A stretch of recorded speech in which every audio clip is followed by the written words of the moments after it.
Ladies and gentlemen, what's going on? Welcome to a day that I thought would never exist in UFC history. The UFC's pay-per-view model has officially been debunked. It is no longer going to be around. We have officially moved to UFC Paramount Plus edition, and we are having a record deal with Paramount Plus and Paramount, and CBS. For the incredible UFC fans, I will read here. This historic deal with Paramount and CBS is incredible for UFC fans and our athletes. For the first time ever, fans in the US will have access to all UFC content without a pay-per-view model. Now, if you guys are not aware, other places in the world, majority which is in Europe and Asia and the Middle East, they do not have a pay-per-view model. They do not run on a pay-per-view version. You simply just get the fights when you look up the specific channel that you are looking for, and the fights are there, and you can watch them live and you can watch them for free. Well, alongside your other subscriptions that you already have. You do not have to buy the pay-per-view model separate like you do have to do in the States and Canada, which has been, for lack of a better term, bullshit for many years. We've been trying to get out of this model for a long time. It has cost around $1,100, as you could see from that previous picture, $1,160 on average per person in 2025 just to watch all of the pay-per-view cards, including all of the fight nights. And now in 2026, you will have a $120 price tag for the entire year. You are not going to have to pay that every single time you want to watch one of the numbered cards. We're going to have a much better model going into 2026. Now we're going to read the rest of this. Without a pay-per-view model, making it more affordable and accessible to view the greatest fights on a massive platform. This deal puts UFC among the biggest sports in the world. The exposure provided by Paramount and CBS networks under this new structure is a huge win for our athletes and anyone who watches the sport.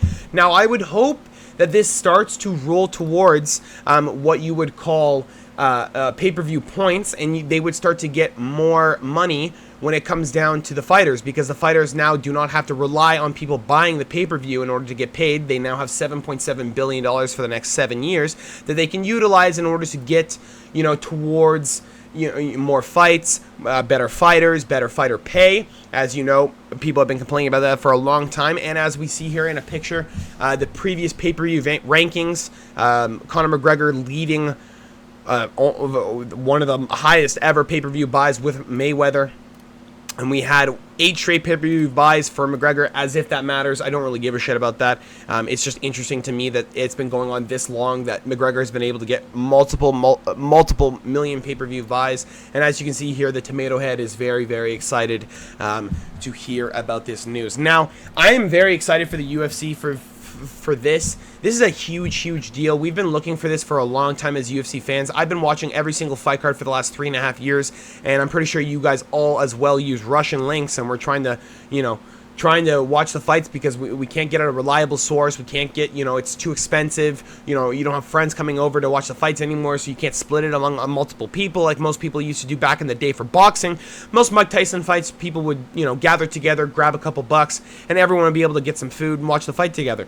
That is not the way it is anymore. It is too expensive. It has gone to a $100 model for each pay-per-view, and I think with the fact that people know that this is coming and that they will not need to pay for the pay-per-view in 2026 anymore, more people end up using illegal streams for the rest of the year in order to combat this.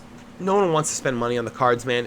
Half of the cards aren't even as good as they should be. A lot of the fight nights are lackluster. Granted, I am a guy who watches every single fight night regardless, but that's not everyone in the world. Not everyone is like that, and that's understandable. I get it. It just gives us a bit of a problem when it leads to people trying to watch the fights. You want to try and enjoy the fights. You want to try and be able to actually watch them, and you just can't because the pay-per-view model for so long has been butchered. And now we are back. We have the pay-per-view model gone. We are no longer going to have to deal with this. Again, a historic day in UFC history. That's all I got for you guys today. Just wanted to drop a little bit of knowledge on you. Hopefully you guys already found out about this, and if you didn't, I'm glad you found out from me. Hopefully you guys do enjoy this. Make sure to drop a like, subscribe if you have not already. I'll see you guys all later for the predictions and breakdowns for the upcoming UFC UFC 319, I believe it is. Let me just double check here. UFC 319, Dricus du Plessis versus Khamzat Chimaev for the middleweight title of the world. Hopefully you guys did enjoy. I will talk to you guys all later. Peace.